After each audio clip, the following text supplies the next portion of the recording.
Welcome to the Businessmen and Women of Color podcast. I am your host, Ann Alston, and it is once again my pleasure to bring quality programs to all of you. I am excited again. I say this each and every time because I am truly excited again to have another amazing speaker and professional here that's going to be on this platform in 2018.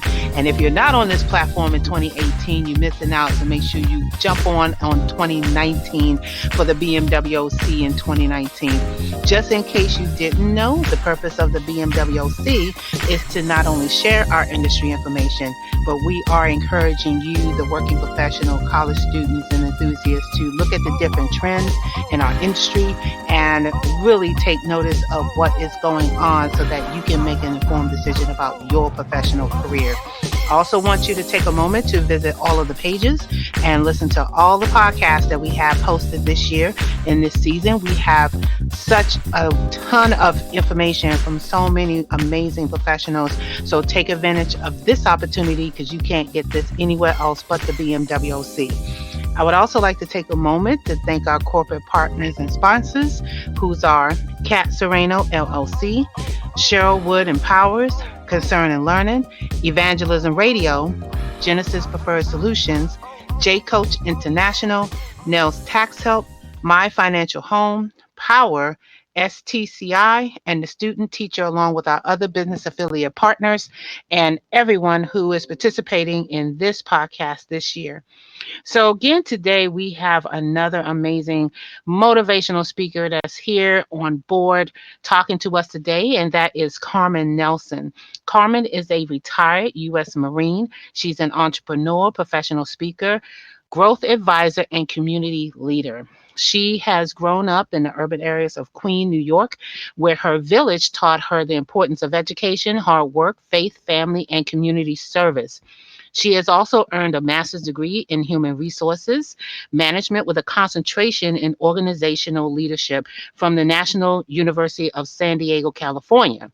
She also has a background in logistics management and business management, and her strong understanding of the importance of critical thinking as a Lean Six Sigma processor. She is able to help organizations and personnel management to help them make decisions in their career. So I want you guys to read the rest of her bio because she has a whole lot going on there with her military career, her awards, and all her accolades. So welcome to the podcast, Carmen.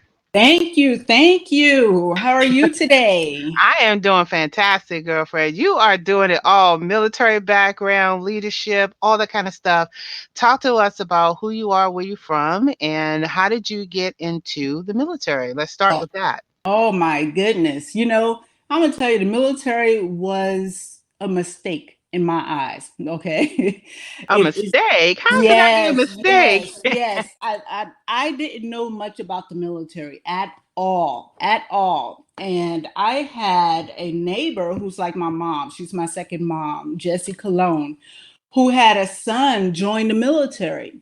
And I guess because of where we grew up, I grew up in the urban areas of New York, where you're hearing the gunshots all the time, the ambulance, the fire truck, police cars, drugs all over the place, drugs all on the corners, the block parties, that type of atmosphere.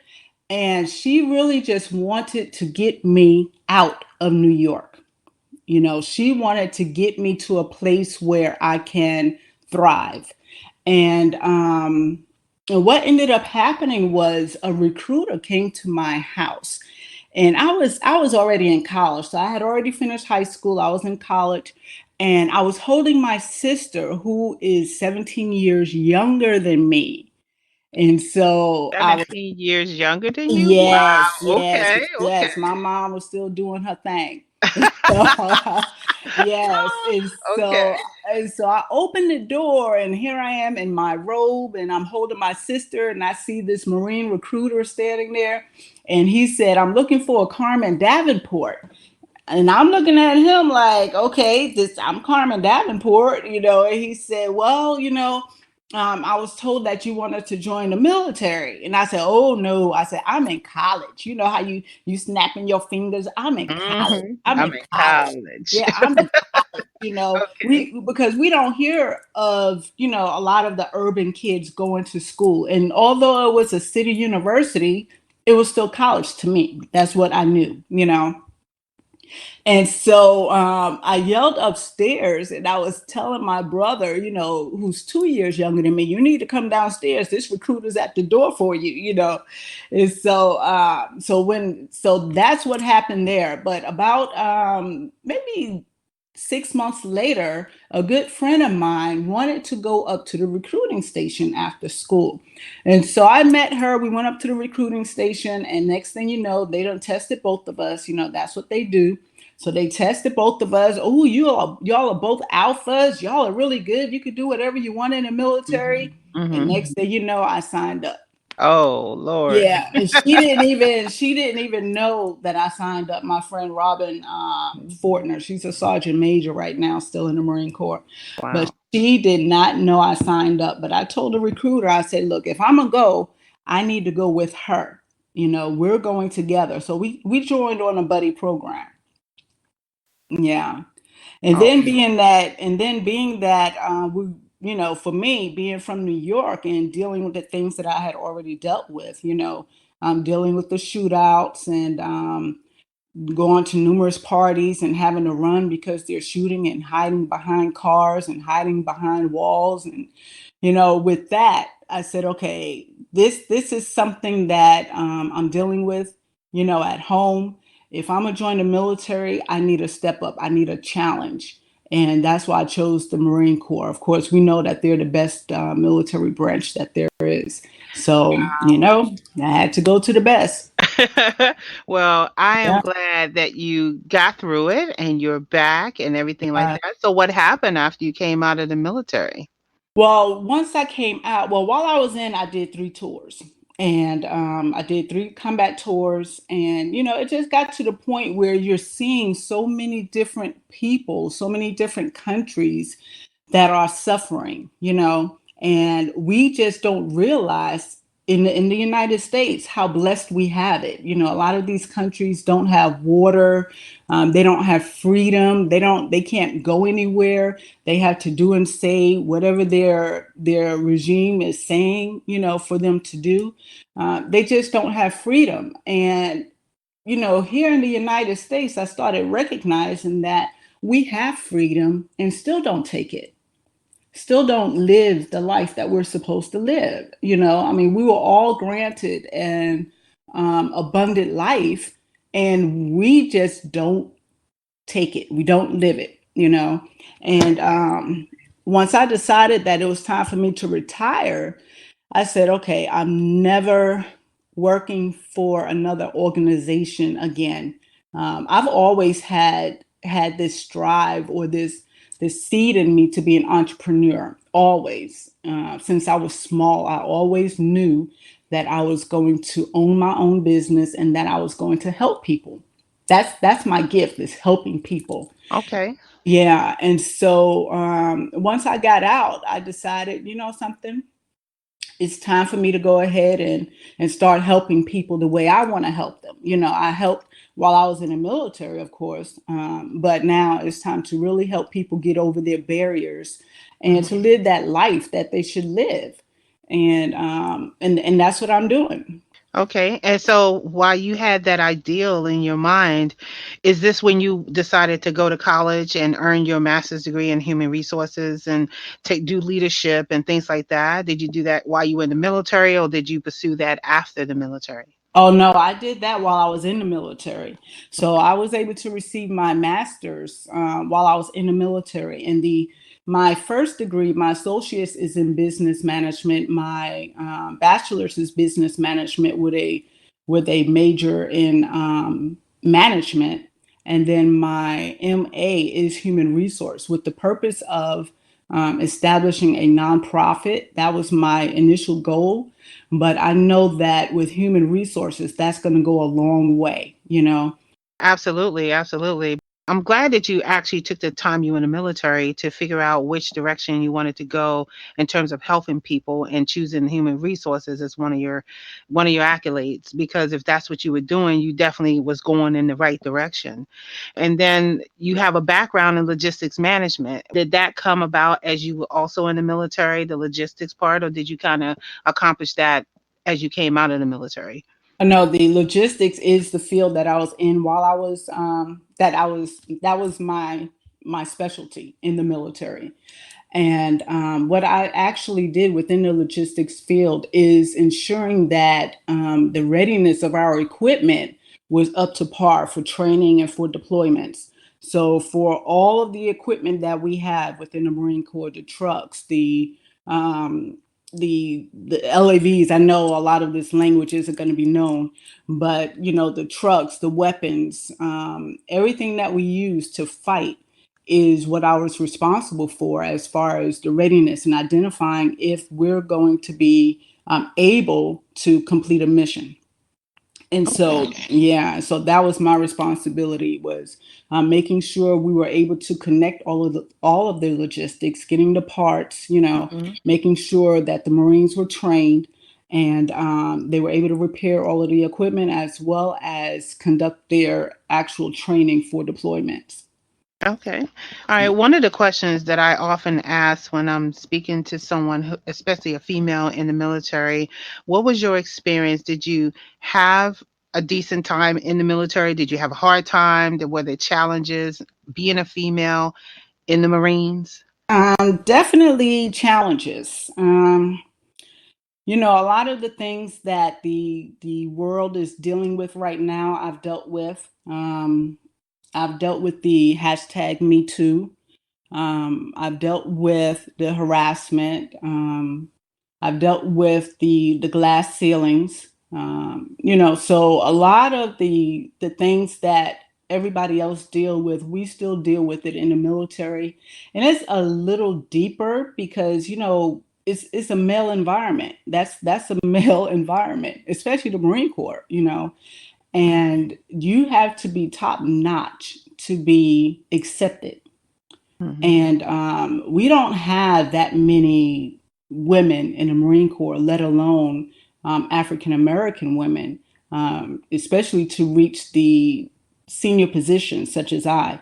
The highest we can go is an E9, and I reached the E8, and I actually sat at E8 for a little while. Mm-hmm. And not because I didn't, do all of the qualifications that I was supposed to do. It's just that difficult at times. And but yeah, so it was a little difficult. I've had issues where, I've had some seniors who would approach me inappropriately. I've had seniors who did not conduct appropriate performance evaluations, and those are the ones that I believe actually held me back from getting my E9. But yeah, we still deal with that. We deal with the racism. We deal with discrimination, and I truly believe we deal with it a little more, especially if you're vocal. If you're vocal, if you know your stuff, if you're showing that you're excelling, yeah, they not, you're gonna have some folks who don't really like that. And I've always been about being fair, treating people fair, doing what's right by people. And a lot of times they just don't want that. And I found myself as being an advocate for women, for men, for just anybody who didn't have that voice to speak for themselves. I found myself being an advocate for them. Yeah, and then I want people to also look at your bio too, because a lot of that challenge that you overcame came out of just getting service medals. You know, Yeah, I'm looking at your bio now. I can't yeah, even name them all. yeah. Okay. You have service medals, you have Navy and Marine Corps commendation medals, you have letter of recommendations, letter of appreciations. And I rarely see that of the people who I come across who have been in the military, particularly women in Yeah. general. I don't see that very often. No, it's rare that they're giving out, and It's funny because, like I said, I have all of the awards, I have all the accolades, but they would not give me my last promotion. So, but everything happens for a reason, and I truly believe that, even though I received all of those accolades, they were for doing my job. My job was to protect this country, to defend our Constitution, and that's what I did. And I went out there and I fought for our rights, and to continue on with fighting for our freedoms that we currently have. And yeah, as far as the awards, they're awesome, and it's good to see that we're helping people, or to see that I was helping people and I was acknowledged for that. But I just feel right now I can help so many more people. For one, I have the leadership that I've been taught in the military. We have the standards, the different models, the rules that we go by, the systems that's incorporated in us. And those are the things that I now use to help other people. We have a lot of companies out there that actually mimic what the Marine Corps do, their standards of living, their processes. They actually mimic that. And so that's what I decided to use. 25 years in the Marine Corps. The Marine Corps is embedded in me. And so I just decided to use everything that I've learned and incorporate that in my program. I always say, if I can lead men and women to war and bring them all back safely, and I did that 3 times, I'm sure I can lead somebody, or lead someone into their ideal life. So, yeah. Yeah, absolutely. And first of all, thank you for your service. Thank you for your dedication, your sacrifice to go Yeah. out there 3 times and then come back to tell people what you experienced there in the military. Yeah. So, and I appreciate you being so candid and sharing that, because I always want to ask that question, because we have to get out of the mind and the stigma that we're not supposed to talk about what happens in the military. We need to know what's happening to the people who is going out there and fighting for our rights to do what we do in this country. And I feel Absolutely. it's important that particularly female military officers who always have, I call the short stick sometimes, and Oh, yeah. there's some men out there that have short sticks, but women particularly have the short stick a lot Yeah, of times. absolutely. We need to understand the mind frame in which you are coming back home in. And so that also helps us understand what we need to do to help you, since you have already helped us. And so that's why I like to ask those questions. So I want to turn the interview over to your organization, which is Invincible DVA and Combat Diva. Yes. So to talk about a little bit of that, your leadership, and what you provide for both of those two businesses. Okay. So the first business, which is Combat Diva, that was the first one that I actually developed once I retired. And while a number of us as women in the military, we tend to get this the bad stigma of women in the military are ugly, they're hard looking, they're manly looking, and that really is far from the truth. And so myself and my business partner, she actually used to always call herself Combat Diva. And a lot of women actually call themselves Combat Diva, but she really called herself Combat Diva. Her name is Sandra Wheeler. And so I approached her one day and I said, something, how about we basically give back? How about we create a company, name it Combat Diva, and utilize it for the women in the military? And our Combat Diva is basically, it's an online store. It's an apparels for active and veteran women, and that's the focus for that company. And what we're trying to do is create a climate for the women that's in the military, to help encourage them to embrace their beauty, their strength, and femininity. Because a lot of times we're so focused on being competitive, we're so focused on outdoing the male, because that's really what we have to do. We have to do twice as hard, or twice the work that the males have to do, just to be at the same level. And sometimes we lose ourselves. The issue is, here we are, we're working our normal day job.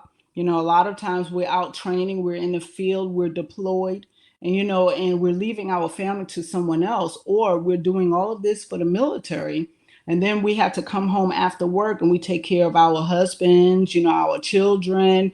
We're wiping snotty noses. We're soccer moms. We got to take care of daddy. All of that stuff. So we are combat divas. We truly are combat divas. We do it all.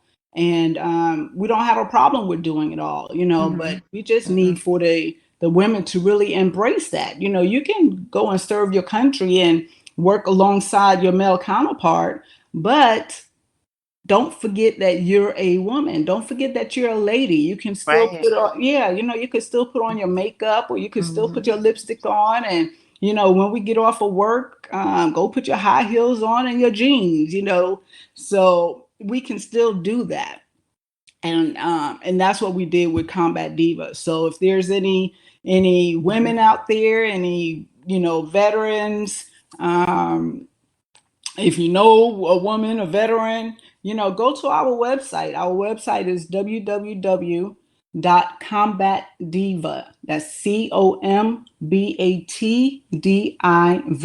combatdiva.com. And there's a Okay. lot of stuff out there. Yeah, that is so true. We go out there and we fight the good fight, but we do have to remember that we are women and we Yeah. love to feel like women, and that's really important. I know that one person who described, their experience with the military coming back as just being reprogrammed and Oh, feeling yeah. like that not only are, and he said something really significant that still sticks with me, is that not only are you deployed, but your family is also deployed. Oh, absolutely. And you come back and your whole mind is still geared on what he called as being in the present moment, because if you're not, you won't make it back. And as a female, we are feeling, thinking, emotional type people. This is how we are bred, we love. And then you go overseas and you have to be hard, you have to be different, and then you try Yes. to come back and be who you was. Yes. That's really, really hard. So I'm glad that you have created a platform to get people who have been in the military or veterans to come back and embrace who they are, who they originally were before they went into the military. And that's great. So let's talk about Invincible DVA. Okay, so Invincible, that's Invincible Diva. Now, Diva. yes, DVA stands for Determined, Victorious, and Ambitious. And that's just my company name, but under that, I operate under my platform of Life Strategy Results. And with that, that's where I actually utilize my speaking and coaching platform. And again, my I've coached and I have spoken all of my life. I've always coached people. I've always had people come to me for advice, and I never knew why. And growing up in the military, they used to always call me the counselor. So everybody, it didn't matter who it was, will come to me for some sort of advice. And so, once I got out, I realized, I do have some things that I can offer. A lot of people look towards me as being a female, being, a Marine, being strong minded, being, encouraging, motivating, all of that. And I said, I need to really use this for people. I need to use this to help people get to the next step. And so my vision for Life Strategy Results is actually to create and develop world leaders. I'm trying to create multimillionaire entrepreneurs, doctors, scientists, teachers, psychiatrists, um, all of these things that people are kind of stuck with. They're stuck and they don't know how to get past it. And so I'm here to actually help people become that next Mandela, that next Oprah Winfrey, that Mhm. next President Obama, that next Serena Williams, Bill Right. Gates, Hmm. help them get out of their bubble, because there's so much that we have to offer. And a lot of times we just need somebody to encourage us and to pull those gifts out of us. Growing up, if you've never had someone to actually, speak life into you, then it's here you are, a teenager, or an adult who still don't know what your purpose is. And all you need is to have life spoken into you. It's already there. You just need to know what you need to do. Right. Yeah, and a lot of times that just come with coaching. And we had to realize that everybody has a coach. Everybody need a coach. Look at all of the sports, the NFL, basketball teams, everybody, and not just for the team, but even the individuals have their own coaches. Kobe Bryant had his own coach. Michael Jordan had his own coach, and Serena Williams, even Oprah Mm-hmm. have a coach. So we have to be reminded that the best of us is there, but you need somebody to help pull that out. You need somebody to see what's in you and be able to pull that out. Um, Right. You you got to know, be open to information, and exactly. you got to be open to information if you expect to learn. And just because the people listening to this podcast, when they click on and hear this, they're going to hear this 1,000 times. Yeah. If you are not opening yourself up to be open minded to learning something new or something different, even if you think you already know it, you're not going to know anything different because everybody's interpretation is different. And that's why it's like you said, it's really important to have a coach, because really coaches are people who have experienced things that you Yeah. haven't, that you need to know that they have the information, you know. Yeah, and exactly. and if you're not opening yourself up to find out, because even I have coaches, I actually consult with people who are in different industries to get a perception of how they market or how they approach their clients, or how do they even run their business. And if I wasn't open to that, I probably would be stuck in my own devices. I'll be stuck, trying to figure out on my own without seeking the help. And a lot of us in the minority community don't do that. And so No, we don't. that's right. So No, we we don't. got to stop doing that kind of stuff, And and I'm glad that you are doing that. that's the scariest part, is that we have so much to offer. We grow up in the urban areas. We grow up in areas where the people that we see aren't the same people we see on TV. We're not seeing the President Obamas and the Oprah Winfrey's and the Serena Williams and Bill Gates and Warren Buffett, and we're not seeing those people on TV or in our neighborhoods. And so we get into this mindset, and that's where we start dealing with our limited beliefs. We don't believe that the things that the world or the earth or whatever it is have to offer us is for us. We don't believe that. We don't believe that we can be that next person that go to the moon. Yeah, they say it, but we don't believe it because nobody else around us is doing that.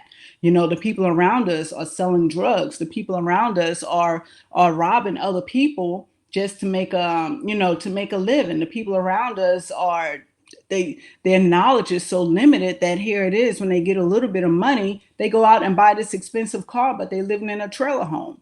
Or they go out and buy this expensive car, and but they're living in an apartment. Invest. We have to grow and learn how to make better decisions, and the only way we're going to make better decisions is to be around people that are more successful than we are. We can't hang around the same people that's at our level, because you only Right. know what you know. But you know what, Carmen? Let me ask you a question, because I'm gonna play little devil's advocate, because Mhm. I'm hearing the passion in your voice. Okay, we always say that we have to get with people who are better than us, but we also have this skewed vision of what success looks like. Yeah. Or who is considered to be more successful than us.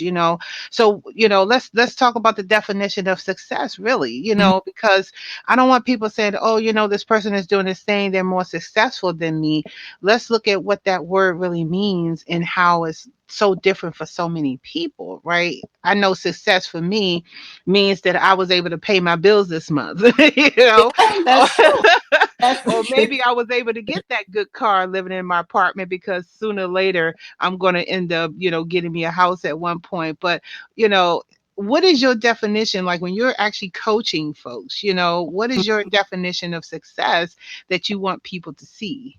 my definition of success for people is to be at a level that is higher than where they are. Success is Okay, me looking at something and I can truly be happy and satisfied with that decision. Success is being able to grow another day, being able to learn another day, and learning and growing and being able to apply that to my life to make my life better, to make my family's life better, to make my lifestyle better. I don't, I, and don't get me wrong, everybody, you're correct. Everybody considers success totally different, but we still have to get out of that bondage mindset. We have to get out of that bondage mindset. A lot of times we are, say, paying for rent for somebody else, but we're paying their mortgage, and we don't think like that. We just look at it where it's okay. I have a place to stay. I'm good. But how about let's focus on ownership? Let's get those things in life that we are able to get. When I mentioned not successful, or maybe I worded it wrong, but if me and my, let's say, homegirl, or homeboy, we're both at the same level, I can't really ask that person for advice on, say, how to purchase a home or how to establish a business, if we really are both doing the same thing and we're just living day to day, and not even focusing on anything higher than Right. where we are. Right. I feel So you. yeah, so when I say success, okay, I may have an apartment. I don't think that that's my ultimate goal, because we should be striving for some sort of ownership. But okay, so I'm going to talk to that person who bought a home and get some advice from them. I'm going to learn from them. I'm going to understand what it took for them to Hmm. be at the level that they're at. Right. And it don't have to be a big old disparity. Somebody living in an apartment, and Hmm. trust me, I've lived in an apartment, and nothing is wrong with that. But we have to strive for better. We every day, every year, we should continue to strive for better, to have the life that we're supposed to have. And that's what we're here for. That's what I do. Like I Yeah. said, especially looking at other countries, and the freedoms that they don't have. And I know I went to these countries to fight for our freedoms. We need to be getting our freedoms. We Yeah. we we need to get what we're owed, what we can get. And a lot of times we just have to find somebody who's already done it to help, Right. just to help us. Yeah, we definitely do, and you're so right. There are so many countries out there that have even way, way, way, way, way less, Yeah, and they consider that to be the most precious thing on earth, while we're here taking advantage of all these amenities and exactly. and feeling like, oh, we're on top of the world, and even if we are in an apartment or a trailer home, Yeah, that's still a lot more richer and yeah, luxurious than some countries that don't have anything. They yeah. barely have a shack, they barely have anything. Yeah, So, and mentioning that was really just about the priorities. It's mhm, again, I have family who live in trailers. I'm nothing negative about that. It's just mhm, about the priorities, mhm, and a lot of times we don't focus on ownership. But it's okay. We'll have that, but and then they want to spend all their money on a car, that has 24-inch rims. You know what I'm saying? So it's like we have to adjust our mindset. So the first thing that I would normally do is actually deal with our limited beliefs. And that's just my process. I deal with our limited beliefs, and I have my gifts that God has given me has allowed for me to be able to do that. Everybody can't do that. They can't figure out why we do the things that we do, or why a person does the things that they do. That's something that I can do, and I go back about 3 to 4 levels to figure out why people do the things that they do, and then come up with a plan to help remove those limited beliefs. And then once I remove the limited beliefs, now I'm able to provide some encouragement, some exhortation, some affirmation to help to because once you create a hole, you got to Hmm. fill that with something. And Absolutely. and we created the hole to take out all of the negative stuff. So now we had to fill it in with the positive stuff, and then from there, now we can adjust the mindset. And Okay. once you adjust your mindset, oh my Then you goodness, all good to go. you good. Okay. Yeah. So we're getting down to the last few minutes of your interview. And I'm telling you, we can go on all day because everything you're saying is on point, really, from the time you got on here to the time now. So let's talk about what activities or events that you're going to be speaking at that you want people to come and see you, or what activities that you want people to know about that they can connect with you. Okay, so right now, I have a couple of projects that I'm working on, and I'm in Jacksonville, Florida. So I know this is basically nationwide, worldwide, but I'm in Jacksonville, Florida, and I have a meetup for new entrepreneurs of Jacksonville, and we're going to actually have our first meeting on March the 3rd.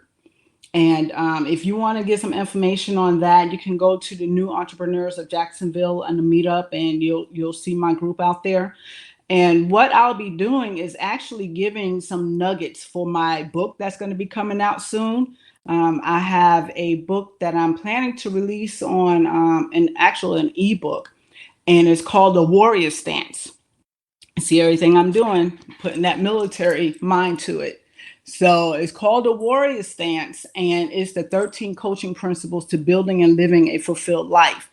And what I do in this book is that I focus on, the book actually focuses on strength and the standing firm for the things that you want out of life. We sometimes we get weak, we have ideas, we have, dreams, we have goals, and then we get really weak and we just don't do them.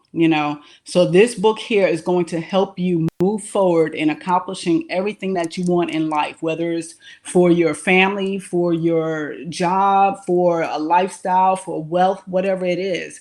And I'll just give you a quick synopsis of the 13 letters, the 13 words that are in the warrior stance is wisdom, authority, risk taker, resilience, investment, open minded, reliance.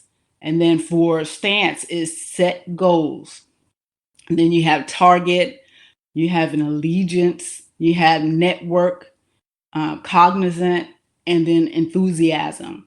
And if you apply all of that daily in your life, you will become a new person. And with Wow. that, oh my Hey, goodness. wow, Huh? well, don't give it all away because Oh, I'm not gonna. I want people to get your book and to come and see you talk about all those 13 areas because we all need that. We Yes. definitely all need that. And we definitely going to be having, if you want to send me some information to put on your page here, I would definitely add that here about your network meetup because when we air this podcast is actually going to be in May, but we want people to be able to reach out to you and join your meetups there in Jacksonville, Florida, and to also come out there and be a invincible diva or come back. You know what I'm Absolutely. saying? So if Either you are, or, absolutely. that's right. So everybody listening to this podcast, you have gotten a really good understanding about military, women military in 2018, about how important it is for the stability and getting people to integrate back into society and feel normal and feel loved and feel like they are whole again. So if you are interested in doing this with Carmen, please look at the bottom of her page. Her contact information is there. Also give out your email address, Carmen, so that people will know how to contact you and your phone number. Yes, my email address is Carmen Nelson, and that's CarmenNelson at Life Strategy Results. And that's an S on the end of results.com. My phone number is 904 600 4575. You can also contact me on Facebook. My link on Facebook is Invincible DVA. Okay. So That's right. Yep, Invincible DVA. And you can go to the page and I have my Twitter information, my my Instagram. I send out a lot of motivational information and encouragement information, you know, and just the things that come to me. Whatever God places in my mind, that's what I send out. So That's right. yeah, I try to And get it to you. that's right. And I also want to remind people that Carmen is on the front cover of the BMWC magazine, Whoop, which whoop, is going to be, yeah, you already know, girl. whoop, You already know. She's whoop. already cover of the BMWC magazine that was originally going to be put out in March. But you know what? We had such an amazing time getting all these folks together that we're going to be putting this magazine out when the podcast is launched in May. So make sure you check out the special feature that's going to be featuring Carmen Nelson as one of the top influential women in 2018. There's a be in the magazine this year. And if you're interested in also being a feature in the magazine, make sure you hit me up. Make sure you get with me about that. And Carmen, thank you so much for coming on the podcast and really being candid about your background. And thank you again for serving our military and serving the country and representing women of color in the military. So I really want to show my appreciation, and hopefully everybody here will vote for you to show their appreciation for Yes. you serving our country. So thank you so Yes. much for that. Thank you, Anne. I really appreciate you putting this together. It's just awesome. You know, we really need people like you in our lives to help us get our word out. You know, let people know what we do. So Awesome. we're here for everybody else. You know, I'm here to coach you. I'm a spiritual life coach. So here I am.